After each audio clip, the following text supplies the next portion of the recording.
Hello everybody, Mr. Lego Lover 55 here, and welcome to another LEGO set review. Today we're taking a look at a LEGO Overwatch set, set 75973, D.Va and Reinhardt. This set is recommended for ages 10 and up and has around 455 pieces.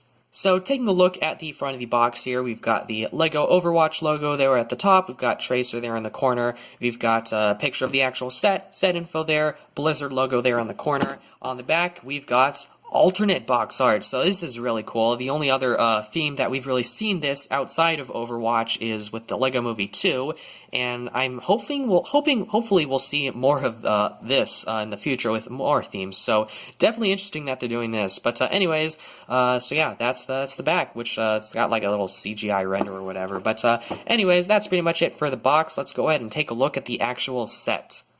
Okay, so here's the set all built up, and I'm going to go ahead and start off by taking a look at Reinhardt. So first things first, before I begin reviewing the set, is that I don't know a lot about Overwatch. I've only seen some of the animated shorts, and that's about it. So if I don't really know a whole lot of the lore. I don't really know how the game works. I know it's like a first-person shooter or whatever, that's why it's sort of interesting why LEGO's done a theme on it. But so yeah, if I get any facts wrong or anything, then you feel free to call me out in the comments, but I'm mainly going to be talking about the set itself and not so much, I guess, in-game accuracy or whatever. So I just thought I would go ahead and clarify that before I begin the review. Taking a look at Reinhardt here, though, he's got quite an interesting build. So it's very similar, at least to me, it's pretty similar to sort of the Hulkbuster, except the little cockpit part here for the minifigure doesn't open up. What you actually do is you take that top part just swivels up like that, and then you just slide the minifigure out, and you can also slide him in. So that's just nice, easy access for the minifigure, and the minifigure does not connect to any studs at all, so it is fairly easy to take him out as well as put him back in, but he does stay in there pretty well, so that's good. He's also got a bit of posability. Obviously, he's got these ratcheting joints or whatever in the hips, which can go out like that, or front and back like that. No knees, which is unfortunate, but that's really to be expected with most mechs nowadays. He's also got some ankle movement right there, so there's that. Then he's got shoulder movement. He does have elbows, or maybe those are wrists. I don't know. I'm assuming those are elbows, but then his hands are sort of part of that lower part of the arm, but he does have posable fingers, so that's nice. He's got this thing right here, which I think that's supposed to be like a shield or something. I think like in-game it makes like some sort of energy shield or something. Again, I don't really know these things, but I think that's what that's supposed to be. Then he's got his rocket hammer here, which you can just use so you can like smash stuff, I guess. So that's kind of fun, and it's got like the thrusters on there, so that's pretty cool. And basically how he holds on to the hammer is not really with the fingers, but it's with these clips underneath the fingers like that, so that just clips on like that, and you could actually put the hammer in either hand because both of his hands have those same clips, so you can choose which hand you want to put it in. Then taking a look at this thing from the back side, he's got one of these, I guess, sort of thrusters on his back, so that's pretty cool. But there really isn't a whole lot to the back. It does feel sort of incomplete, but I am glad that they sort of use these inverted slope type of tile pieces or whatever, those inverted slope pieces, so that's at least good to get at least some coverage. One thing that is new that I really like are these shoulder armor pieces. I was hoping those would maybe be like compatible with Construction. Unfortunately, they are based around System, so that's a little unfortunate, so it does sort of limit the use of those for Construction mocking, but I'm sure someone will find a way to incorporate this shoulder piece into Construction, because, I don't know, there have been some crazy things. People have been just integrated crazy pieces into Construction. I'm sure this trying to use this as a Construction piece is probably not a challenge for some people.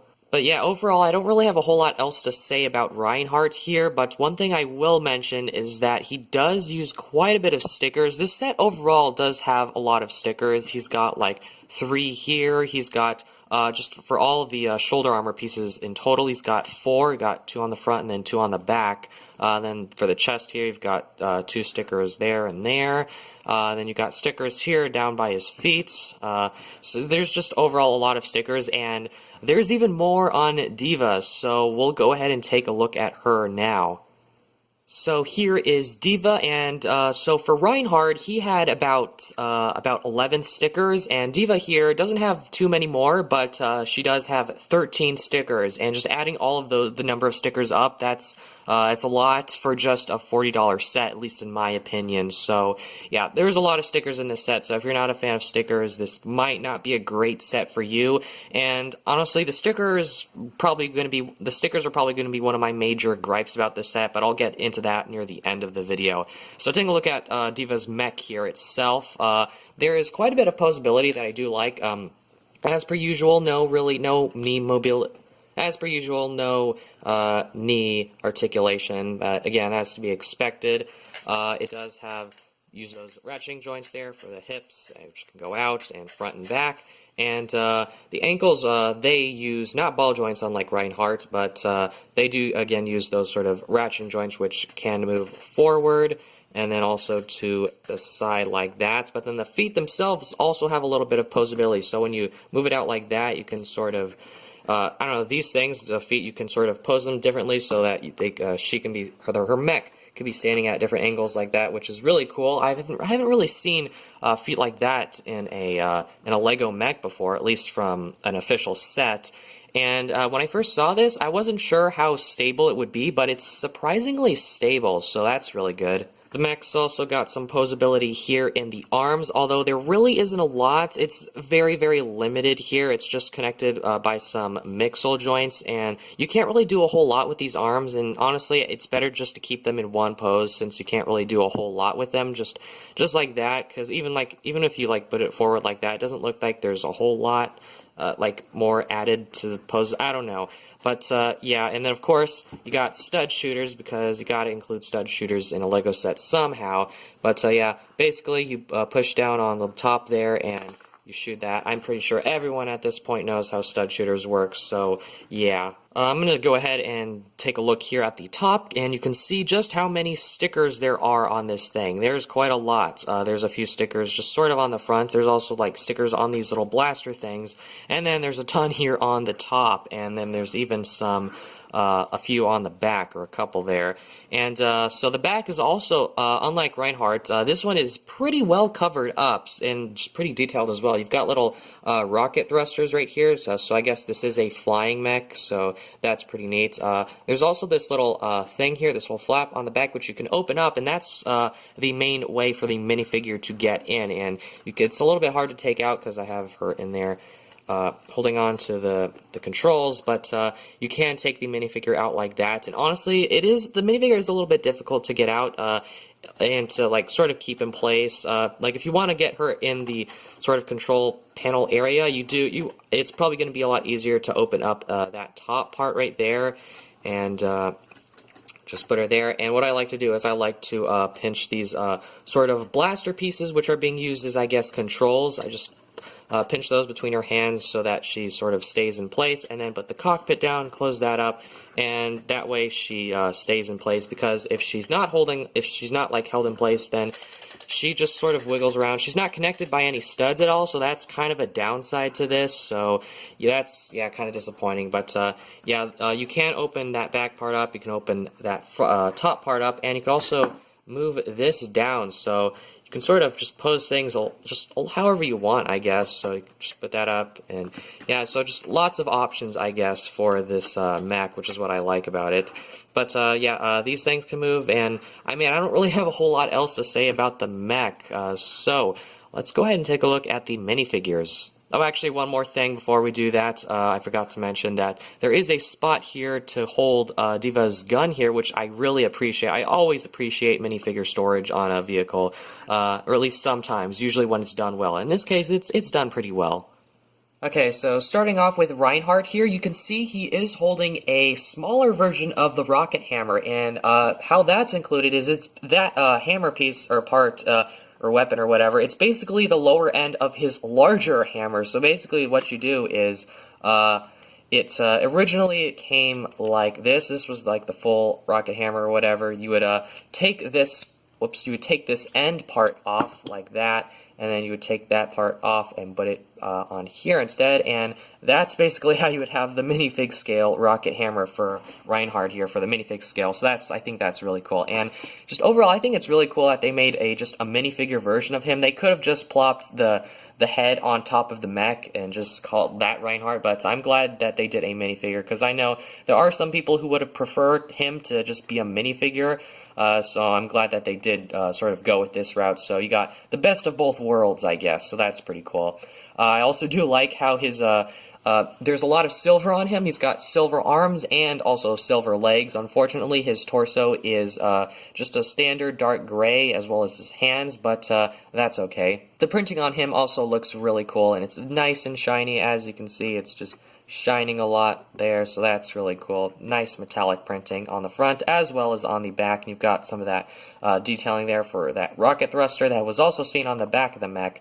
But one thing I also really like is the helmet mold. I believe that's a new piece, and that looks really good. It's nice and detailed all around, so that's cool. But you take that off, so that is the front facial expression for when the helmet is on. They actually do give you a hairpiece for Reinhardt, so his alternate face is him sort of just without the helmet. So that's what his face looks like there, and you can put the hair there, so that looks really cool. And another neat little inclusion they have is the little Overwatch symbol, and this was in that one animated short, so that's really cool. So you got the Overwatch logo there, so you can get a look at that. I really do like that inclusion. It does come in a few other sets, but so far as I know, this is one of the few that it comes. I don't know all the sets it comes in, but I know this one it obviously comes in. But so yeah, that's really cool. Neat little inclusion. But that's pretty much it here for Reinhardt. Next up is D.Va, and unfortunately, I think my version of D.Va here was a little bit misprinted with the legs. I feel like the printing is a little bit off to the side a little bit, because, I don't know, the printing here gets really close to the edge, and even, like, under the leg here, it goes onto the side. So I think my version of D.Va was definitely misprinted, and that kind of sucks. But just looking past that, the minifigure's okay. I mean, I don't really find it super interesting. I like the blue coloring, that's cool. The pink gun is really cool as well. That's the gun, the new gun piece, that's, I believe, just a new piece overall, so that's cool to get. I know it comes in a few other colors, I don't know what.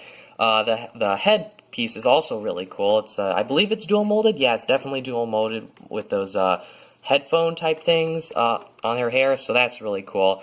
And those things there in pink, so that's cool. This is her front facial expression, and I guess take off the hair and get a better look at her back printing, as well as her alternate facial expression, which I'll go ahead and switch it around like that, and there's that. So yeah, she's blowing bubblegum, and that's kind of interesting because I don't think we've ever had a minifigure before with printing that shows them blowing like a bubble with bubblegum. So that's really interesting. I've never seen that before with a Lego minifigure, so that's really cool. But anyways, that's pretty much it here for D.Va, so let's go ahead and move on to the instructions. So we'll go ahead and take a quick look here through the instruction manuals. There are two. So the first one is for building Reinhardt. So here on the front, same stuff as on the front of the box, and shows that you should open up the bags according to their number. Thank for Lego Life, instructions, and we get to the final product, a list of that mech, and then also shows you how to do the hammer thing with Reinhardt. Another thing for Lego Life, good old list of pieces, which goes on for 2 pages, that thing on the back. Then the second instruction manual. Instructions for D.Va's mech. That keeps going on. Then we've got the final product, and then shows some of the play features, and that's pretty much it. So let's move on to the end of the video. So overall, I don't think I like this set as much as I thought I would, but that's not really to say that it's a bad set. It might just be sort of my own fault because I have been getting a lot of mech sets as of recently, or maybe not as of recently, but I just feel like there have been a lot of mech sets that I've really liked and just been getting a lot of, and maybe that sort of turned down my interest in Lego mechs. Or maybe it's just the mechs themselves, Because being perfectly honest, I just don't feel like there's a whole lot to these guys that makes them sort of interesting as sets by themselves. I mean, I think they're cool display pieces, and I think they're good just sets based off of Overwatch characters. I think these are pretty good. At least, I mean, I wouldn't know because I don't play the game. But speaking as someone who doesn't have much of an interest in Overwatch and mostly LEGO instead, this set, I don't know. I like mechs, but this set just isn't as exciting to me as, I guess, some other mech sets. Maybe that's it. Maybe this set is just, there's not really a whole lot of exciting stuff, because I remember I got a Nexo Knights mech that was like, I think it was like the King's mech. No, not the King's mech. It was the mech, it was like Clay's mech or something from the final wave, and it was like 2 mechs in one, but it was a mech driving a mech, and it was like mechception. I don't know. I just feel like that one was just really creative. I don't know. That was pretty crazy. Well, these ones are just like your standard, typical mech. And that's not to say that that's a bad thing. If you're into that kind of stuff, then maybe that's for you. But to me, I just feel like I don't know, I guess when I'm getting a mech set, I just feel like I kind of want to see a little bit more creativity. And I understand why they couldn't really do that with this set, because this set is based off of a licensed theme, so they have to try to make it as accurate as possible, and I don't know how accurate this is to the game or not, so I can't really comment on that too much, but if it looks accurate to any Overwatch fans, then I guess maybe pick it up. But that's kind of just my overall, I guess, thoughts on this set. But one other thing that I don't really like is just the amount of stickers. There are a lot of stickers on this set, especially with just on both of them, there's a lot of stickers, so just putting those on, it does get annoying, and yeah, it's just for people who don't like stickers, you might want to avoid this set because there are so many, and these stickers do sort of add to the set, and it's honestly a little bit, with D.Va's mech here, it's a little bit difficult to put on some of the stickers because they don't have an exact place for them to go. Like, they're just kind of like scattered throughout in random places, sort of, so that does get a little bit annoying. They do get a little bit annoying to put on, so a lot of sticker haters are probably not going to like that. But overall, I don't think that this is a bad set. I just don't really find it very interesting, I guess. But maybe I guess that should just be left up to you guys to decide. But anyways, that's pretty much all I have to say about this set. So I hope you guys enjoyed this video. Thank you for watching, and keep building.